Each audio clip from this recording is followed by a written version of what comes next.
Good morning, students. I hope you all are fine at your places. So in this video, I'm going to make notes for networking unit. Again, this video will be in two parts. First part में आपको थोड़ा introductory topics करवा दूंगी, जैसे internet, working of internet, web server होता है, browser होता है, वेबसाइट होती है, HTML सिंपल क्या होता है, ईमेल वगैरह. एंड जो हमारी नेक्स्ट वीडियो बनेगी उसके अंदर हम जो है इन डिटेल जो भी टॉपिक्स होंगे रिमेनिंग वो कर लेंगे. तो लेट्स स्टार्ट. हमारा जो सबसे पहला टॉपिक है दैट इज़ नेटवर्क. तो देखो नेटवर्क क्या होता है, when two or more autonomous computers are link together such that they are able to communicate with each other, they are said to be in network. देखो जब आपने to से ज़्यादा कंप्यूटर्स को लिंक करा, इस तरीके से लिंक करा कि वो अब आपस में क्या कर पा रहे हैं, कम्युनिकेशन कर पा रहे हैं, तो आप क्या बोलोगे कि वो एक क्या है, नेटवर्क में है. यहाँ पे मैंने बोला है ऑटोनॉमस कंप्यूटर्स, तो autonomous means that none of the computers control the working of other computers on the internet. मतलब एक कंप्यूटर दूसरे कंप्यूटर की जो वर्किंग है उसको वो क्या करता है, कंट्रोल नहीं करता. तो ठीक है, तो आई होप आपको डेफिनेशन क्लियर हुई होगी, बिकॉज ये बहुत इंपॉर्टेंट है. अगर आप नेटवर्किंग के बारे में पढ़ रहे हो तो आपको पता होना चाहिए कि कंप्यूटर नेटवर्क होता क्या है. तो अगेन ये क्या है कि जब आपने टू या टू मोर कंप्यूटर्स को लिंक करा इस ढंग से कि वो आपस में कम्युनिकेट कर पा रहे हैं एक दूसरे के साथ, और कम्युनिकेशन से करते क्या है, कोई भी डेटा इन्फॉर्मेशन रिसोर्स की शेयरिंग करते हैं. ठीक है, यानी आपस में आप कोई डेटा एक दूसरे को दे सकते हो, कोई इन्फॉर्मेशन एक दूसरे को पास कर सकते हैं. ठीक है, कोई रिसोर्स जो है वो शेयर कर सकते हैं, तो उसको आपका क्या बनता है, कंप्यूटर नेटवर्क बनता है. अगला आता है आपका इंटरनेट. तो इंटरनेट क्या है आपका, it is a world wide network of various computer networks. देखो इंटरनेट का फुल फॉर्म होता है इंटरनेशनल नेटवर्क. ठीक है, तो जब आपने दुनिया के वर्ल्ड वाइड दुनिया के सारे नेटवर्क्स को आपस में क्या कर दिया, कंबाइन कर दिया, ठीक है, उनको ज्वाइन कर दिया, तो आपका क्या बना, इंटरनेट बना. Internet contains millions and millions of computers of different configuration and using different operating system. देखो जब आपने इंटरनेट बनाया तो इसके अंदर आपके मिलियंस जो है, ट्रिलियंस आपके कंप्यूटर्स थे वो आपस में ज्वाइन हुए, जिनकी डिफरेंट कॉन्फ़िगरेशन थी. ठीक है, ये नहीं है कि सबकी हार्ड डिस्क सेम हो या सब कुछ सेम हो, सेम नहीं होगा, सब डिसिमिलर होंगे. And using different operating system, उनका जो आप ऑपरेटिंग सिस्टम यूज़ कर रहे हो, जो प्लेटफॉर्म यूज़ कर रहे हो, वो सब आपका क्या है, डिफरेंट है. और जब आपने उनको ज्वाइन करा है तो नेटवर्क बन गया. Internet is a decentralize system, each connected individual can communicate with anyone else on the internet. देखो डिसेंट्रलाइज्ड है ये. डिसेंट्रलाइज्ड का मतलब क्या होता है कि each connected individual can communicate with anyone else on the internet. हर कंप्यूटर किसी भी कंप्यूटर के साथ कम्युनिकेशन कर सकता है, अपने आइडियाज़ को पब्लिश कर सकता है, प्रोडक्ट्स को सेल कर सकता है. ठीक है, मतलब हर कंप्यूटर के पास इक्वल राइट है जब वो इंटरनेट पे आता है. ठीक है, internet can be assumed as an example of वैन. आपने 3 टाइप के नेटवर्क पढ़ रखे हैं, लैन, मैन, वैन. तो जो वाइड एरिया नेटवर्क है वो आपकी जोग्राफिकल, जब आप एरिया मैक्सिमम लेवल पे उनको कर देते हो ज्वाइन, तो वो बनता है ना. तो इंटरनेट क्या है आपका, वैन का एग्जाम्पल है, जो लार्जेस्ट नेटवर्क होता है आपका. अब आते हैं हम वर्किंग ऑफ इंटरनेट के ऊपर. इंटरनेट पे काम होता कैसे, आपके जो डेटा है उसकी शेयरिंग होती कैसे है, तो वो हम इसमें समझेंगे. All the computers participating in a network are linked either physically with ethernet cable और वायरलेसली यूजिंग द वाईफाई और ब्लूटूथ टेक्नोलॉजी.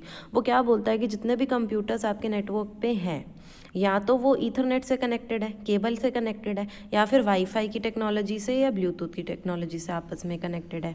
एक जो क्लाइंट है वो एक कंप्यूटर है, ठीक है, या सॉफ्टवेयर है, जो कि अनदर कंप्यूटर के साथ, जो जिसको हम सर्वर बोलेंगे, उससे इंटरैक्ट करेगा ताकि उसको कोई इन्फॉर्मेशन मिल सके. देखो 2 टाइप के कंप्यूटर होता है, एक सर्वर होता है और एक आपका ब्राउज़र होता है या क्लाइंट होता है. क्लाइंट क्या करता है, किसी भी रिसोर्स को रिक्वेस्ट करता है कि मुझे ये वाली चीज़ चाहिए. सर्वर का काम क्या होगा, उसको वो चीज़ देना. तो वो यही बोल रहा है कि पहले तो एक क्लाइंट होगा नेटवर्क के ऊपर, जो क्या करेगा, एक दूसरे कंप्यूटर जिसको आप सर्वर बोलोगे नेटवर्क के ऊपर, उससे क्या करेगा, इंटरैक्ट करेगा ताकि वो किसी इन्फॉर्मेशन को रिट्रीव कर सके, ऑब्टेन कर सके. Each client is connected to the internet through the internet service provider. हर जो क्लाइंट है वो इंटरनेट पे किससे कनेक्टेड है, आईएसपी से कनेक्टेड है. आईएसपी क्या है, एक ऑर्गेनाइजेशन है जो आपको प्रोवाइड करती है इंटरनेट का एक्सेस टू इस कस्टमर्स. ठीक है, कंपनी है ये एक, जो आपको क्या दे रही है, इंटरनेट फैसिलिटी दे रही है, जैसे एयरटेल की होगी, बीएसएनएल की होगी, एमटीएनएल की होगी, रिलायंस की होगी. तो हर क्लाइंट जो है वो इंटरनेट पे कैसे आया, आईएसपी की हेल्प से आया. सर्वर क्या है, एक कंप्यूटर है या डिवाइस है जो उसको रिक्वेस्टेड सर्विसेज प्रोवाइड करती है. There are different types of servers, जैसे कि आपके वेब सर्वर हो गए, मेल सर्वर हो गया, फाइल सर्वर हो गया। मतलब वो क्या कह रहा है कि सर्वर का काम क्या होगा, जो भी चीज़ आपने रिक्वेस्ट करी है वो आपको प्रोवाइड करना। अब वो बोलता है when a person works from his or her computer and accesses information on the internet using Google or any other website, then the computer used by him or her is the client। जैसे मैं हूँ, ठीक है, मेरे को कुछ काम करना है कंप्यूटर पे इंटरनेट की हेल्प से, तो मैं गूगल को यूज़ करूँगी, ठीक है, और किसी सर्च इंजन को यूज़ करूँगी, तो उससे क्या होगा, मेरा जो कंप्यूटर है वो क्लाइंट बन गया। जब गूगल सर्च करेगा इन्फॉर्मेशन को and assesses it from any specific computer where the required information is stored, the specific computer which provides the required information is called server। तो जिस कंप्यूटर ने मुझे वो रिक्वेस्ट सर्व करके दी, प्रोवाइड करके दी, उसको मैंने क्या बोला, सर्वर बोला। तो each device on the internet has a unique address allotted to it which is called the IP address या फिर IP इंटरनेट प्रोटोकॉल एड्रेस। अब वो बोलता है कि क्लाइंट सर्वर तो हमें समझ में आ गए। इसके बाद उसने बोला कि जो हर एक डिवाइस है नेटवर्क के ऊपर, उसका एक यूनिक एड्रेस है, ठीक है। जो भी कंप्यूटर आपका नेट पे आ गया उसको एक एड्रेस मिल जाएगा, तो उस एड्रेस को आप क्या बोलोगे, IP एड्रेस या फिर इंटरनेट प्रोटोकॉल एड्रेस बोलोगे। The data sent on the internet is broken down into small units called packets. Each packet has its address of origin and the destination address.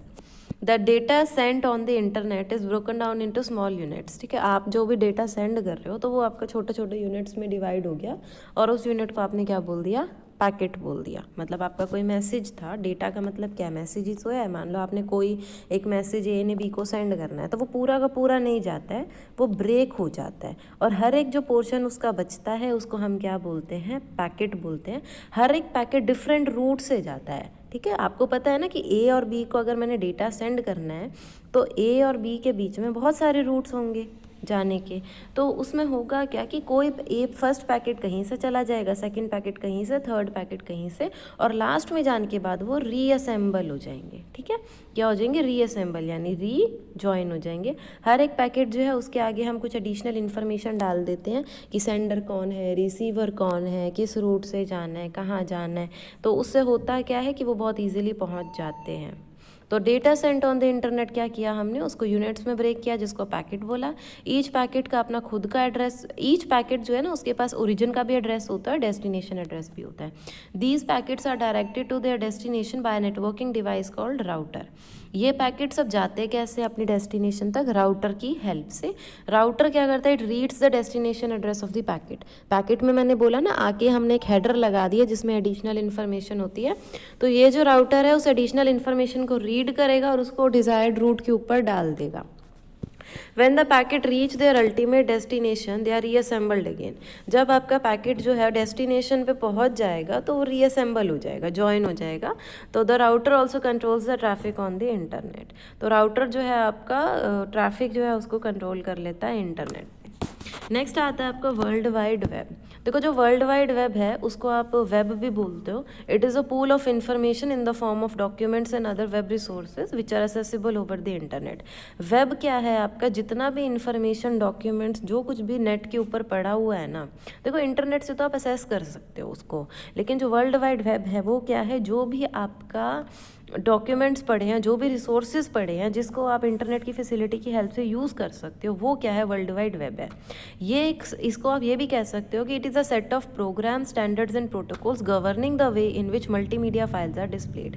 आप ये भी बोल सकते हो कि ये कुछ प्रोग्राम्स हैं, स्टैंडर्ड्स हैं या फिर प्रोटोकॉल्स हैं जो गवर्न करते हैं the way in which multimedia files जो है आपकी डिस्प्ले होंगी। ये रूल्स हैं बेसिकली। आप ये भी लगा सकते हो कि कुछ स्टैंडर्ड्स हो गए, कुछ प्रोटोकॉल क्या है, आपके रूल्स ही तो हैं, तो ये भी बताते हैं कि फाइल वगैरह आपकी डिस्प्ले कैसी होंगी। These web resources may be interlinked and can be located using the URL, ठीक है। तो ये वेब रिसोर्सेज जो हैं ये आपस में इंटरलिंक्ड होते हैं और आप इनको सर्च कर सकते हैं किसकी हेल्प से, URL की हेल्प से, यूनिफॉर्म रिसोर्स लोकेटर की हेल्प से। URL क्या है, जैसे याहू पे जाना है तो HTTPS या www.yahoo.com क्या है, URL है, यानी उसका एड्रेस है, ठीक है। अच्छा, www बनाया किसने था, टिम बर्नर ली ने बनाया था 1989। नेक्स्ट आता है आपका वेब सर्वर। तो वेब सर्वर क्या है आपका, ये कंप्यूटर है या सॉफ्टवेयर है which provides the service requested by the web client. Web server क्या है आपका, एक कंप्यूटर है, ठीक है, या फिर एक सॉफ्टवेयर है जो कि सर्विसेज प्रोवाइड करता है जो क्लाइंट ने रिक्वेस्ट करी होती है। It stores web documents and website, तो सर्वर के पास तो सब कुछ ही होगा, कोई भी डॉक्यूमेंट होगा, वेबसाइट्स वगैरह सारी होंगी। एग्जाम्पल है जैसे अपाचे सर्वर तो बहुत ही कॉमन है, IIS है, जिंक्स है, GWS है और नेट साइट है। इसमें हुआ क्या, ये आपका क्लाइंट है, क्लाइंट ने रिक्वेस्ट किया कोई रिसोर्स वेब सर्वर से, वेब सर्वर ने उसको रिस्पॉन्स दे दिया फिर, ठीक है। आई होप आपको डायग्राम समझ में आया होगा। नेक्स्ट आता है services provided by a web server. तो जो पहली सर्विस है वो क्या है, serving web pages. The primary function of a web server is to deliver web pages on the request of clients using the hyper text transfer protocol. जो primary function है किसी भी वेब सर्वर का वो तो यही है कि वेब पेजेस जो है वो क्लाइंट को प्रोवाइड करना HTTP प्रोटोकॉल यूज़ करके। दूसरा है running CGI programs. In order to process the request received the web server need to run special programs called CGI programs, ठीक है। तो वो कहता है कि जब भी कोई रिक्वेस्ट उनके पास आती है ना तो वेब सर्वर को CGI प्रोग्राम्स रन करने पड़ते हैं। तो ये भी काम किसका हो गया, वेब सर्वर का, नहीं तो प्रोसेसिंग नहीं हो सकती जो भी रिक्वेस्ट उनके पास आई थी उनकी। तो ये काम भी कौन करता है, यही करता है। Monitoring and logging all access, वो कहता है कि जो वेब सर्वर्स होते हैं वो इंश्योर करते हैं that only authenticated access takes place and thus they keep running many monitoring programs and keep logging all the activities. तो वो बोलता है कि उनको ये भी ध्यान रखना पड़ता है कि अगर उनके पास कोई क्लाइंट आया तो वो जेन्युइन हो, कोई हैकर ना हो। तो इसलिए हर टाइम वो मॉनिटरिंग करते रहते हैं, मतलब उनके भी सॉफ्टवेयर चलते रहते हैं जो ये डिटेक्ट करता रहे कि जेन्युइन यूज़र है या हैकर है। And keep logging all the activities, और जितनी भी एक्टिविटीज़ है उनको लॉग करना। लॉग मतलब उनका जो भी चीज़ आप कर रहे होते हो ना उसका वो कंप्यूटर में वो एंट्री होती रहती है उस टाइप से कि ये वाली डिवाइस इस टाइप पे लॉगिन हुई, इसने ये चीज़ रिक्वेस्ट करी, फिर इस टाइम पे उसने एसेस जो था क्लोज कर दिया, तो ये सारा सेक्शन जो था वो क्लोज हो गया, इस चीज़ का मॉनिटर लॉगिंग होती है, ठीक है। नेक्स्ट आता है वेब क्लाइंट। वेब क्लाइंट क्या है, आपका एक कंप्यूटर है या सॉफ्टवेयर है that send some service request to some other hardware or software over the internet. Web client क्या है, आपका एक कंप्यूटर है जो कि सेंड करता है कुछ सर्विस को टू सम अदर हार्डवेयर या सॉफ्टवेयर। जिसने रिक्वेस्ट सेंड करनी है वो आपका क्लाइंट है। Web browser at the user send is an example of web client. तो जो ब्राउजर प्रोग्राम्स होते हैं आपके कैसे वाले होते हैं, जैसे ये फायरफॉक्स हो गया, एज हो गया, internet explorer, Google Chrome, safari, ये सब क्या है आपके वेब क्लाइंट्स हो गए, ठीक है। अगला आता है आपका website. Website is a single web page or a collection of inter related web pages containing information. Website क्या है, जब आपका एक या एक से ज़्यादा वेब पेजेस जो इंटर रिलेटेड है वो आपस में कनेक्ट होते हैं तो उनको हम क्या बोलते हैं, वेबसाइट्स। वेबसाइट जो है आपकी HTML लैंग्वेज से डिज़ाइन हो सकती है।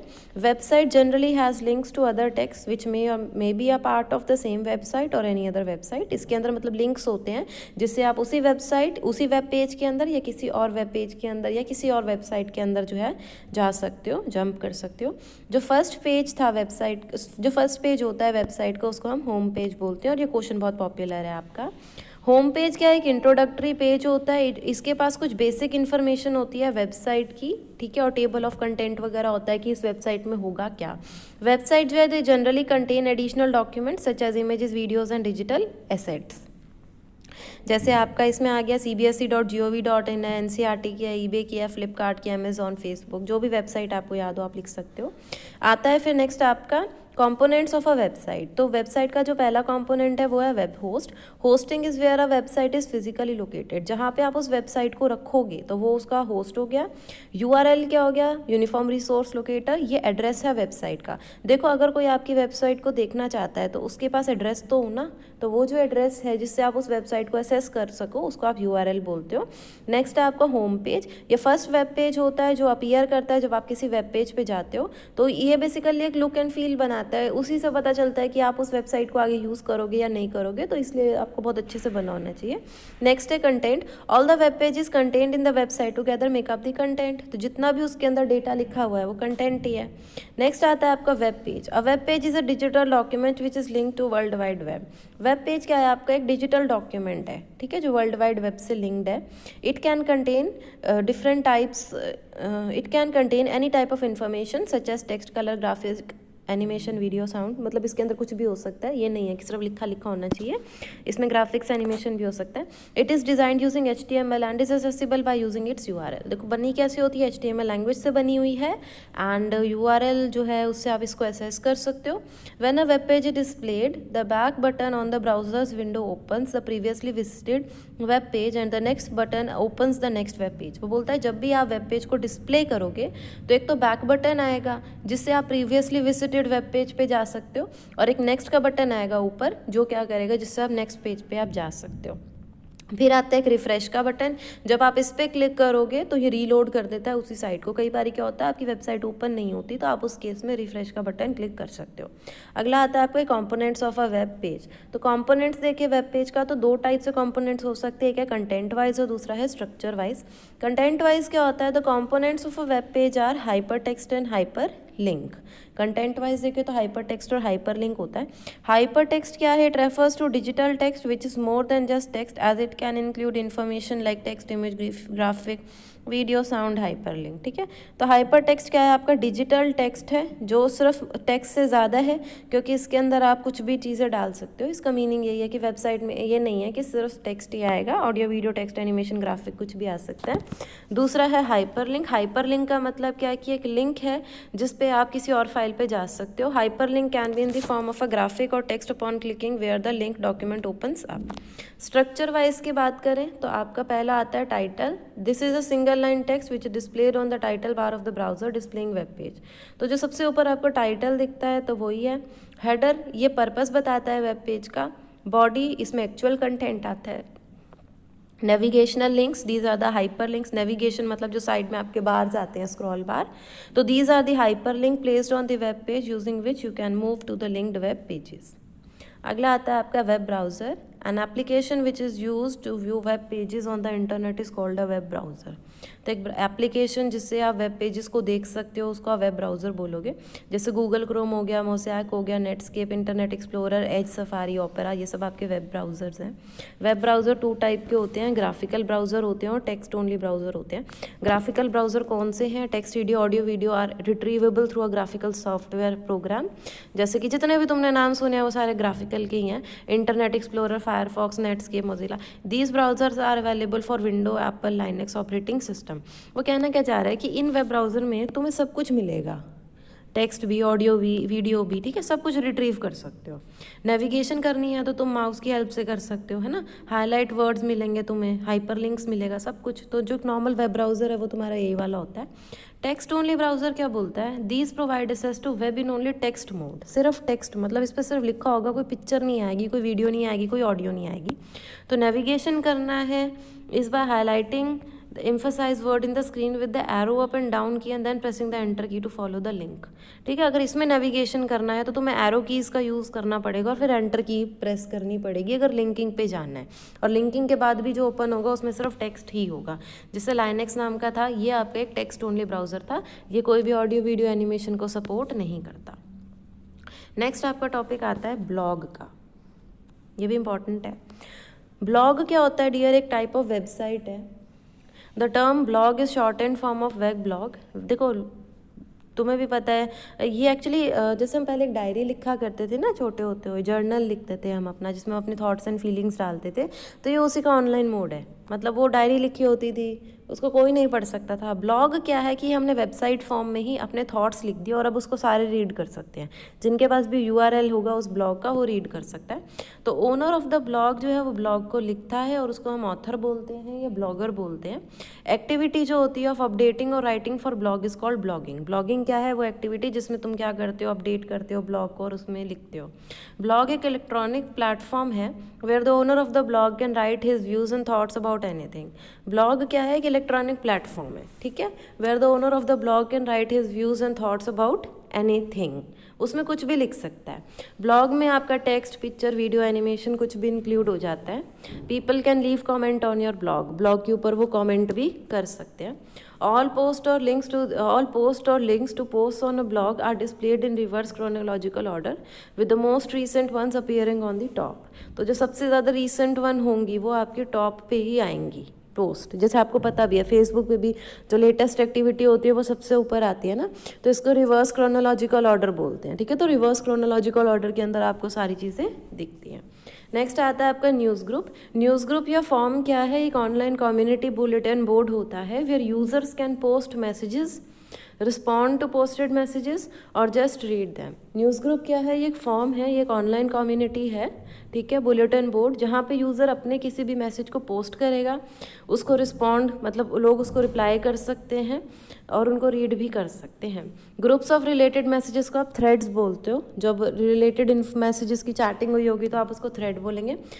When a user sends a message, the news server posts it for everyone to read. Other members can respond now. जब एक यूज़र जो है वो एक मैसेज सेंड करेगा तो जो न्यूज़ सर्वर होगी पोस्ट इट फॉर सर्वन, वो सबके लिए उसको पोस्ट कर देगा और बाकी जो लोग होंगे वो अब उस पर रिप्लाई कर सकते हैं। फॉर एग्जांपल आता है जैसे alt.tennis, com.language, C++, alt.astrology, तो ये सारे आपके न्यूज़ ग्रुप्स हैं।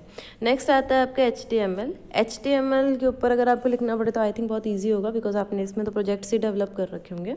HTML जो है वो हाइपरटेक्स्ट मार्कअप लैंग्वेज को स्टैंड करता है। It is the most widely use markup language for designing web pages and other web applications. मतलब अगर आपको कोई भी वेब पेज बनाना है, वेब एप्लीकेशन बनानी है, आप HTML लैंग्वेज का यूज़ कर सकते हो। It allows the use of text, graphic, audio, video and even hyper links in the document. और आप इसमें क्या क्या बना सकते हो, ऐड कर सकते हो, I mean text, graphic, audio, video and even hyper link. Hyper link क्या है अब वो बता दो।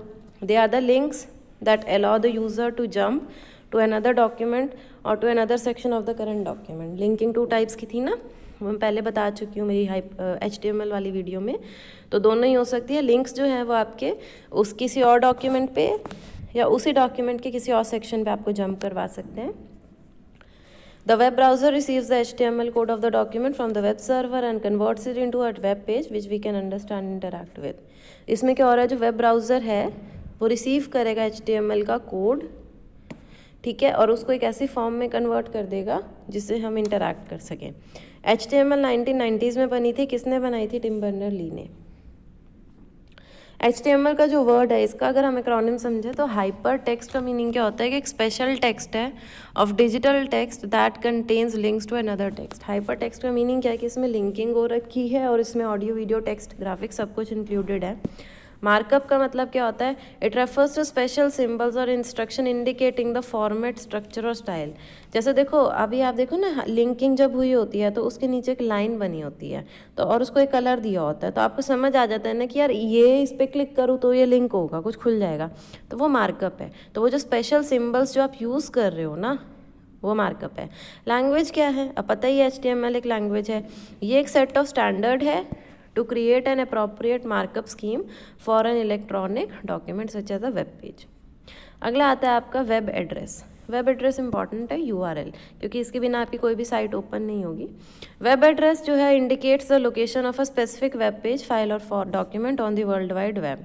वेब एड्रेस क्या करता है, लोकेशन बताता है किसी भी वेब पेज की, इसको आप URL बोलते हो। और URL कुछ इस ढंग से दिखता है, टाइप, एड्रेस एंड पाथ।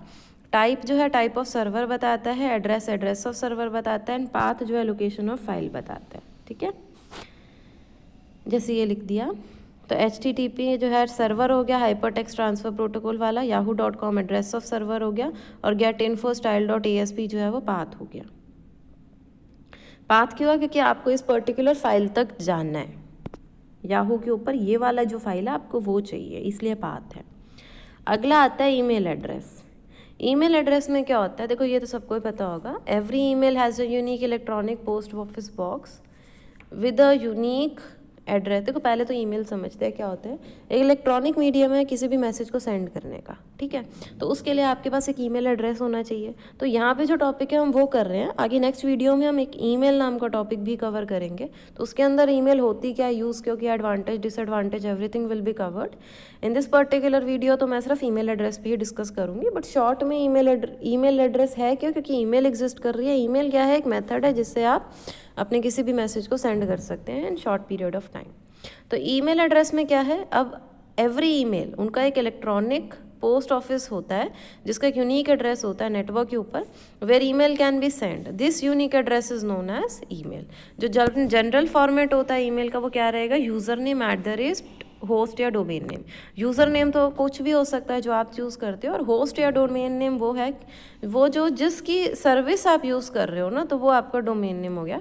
जैसे मैंने लिख दिया पार्थव घोष 34 @gmail.com, तो पार्थव घोष तो हो सकता है उसका नाम हो, 34 उसने वैसे लगा रखा हो, और gmail.com है क्योंकि वो जीमेल से सर्विस ले रहा है, तो ये डोमेन नेम हो गया। All the service provider such as Gmail, Yahoo, Hotmail treat email address as case insensitive.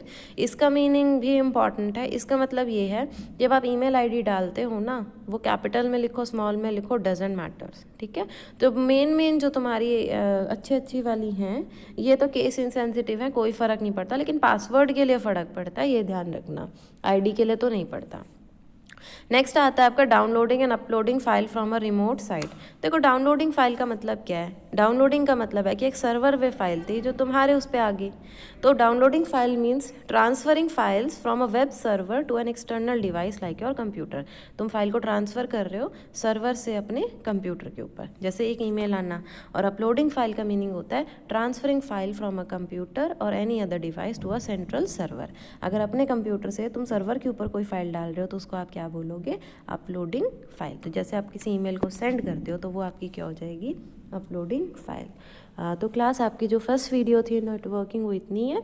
जो रिमेनिंग टॉपिक्स हैं वो सारी नेक्स्ट वीडियो जो आएगी उसमें कंप्लीट हो जाएंगे। तो class I hope you have understood this topic. Thank you.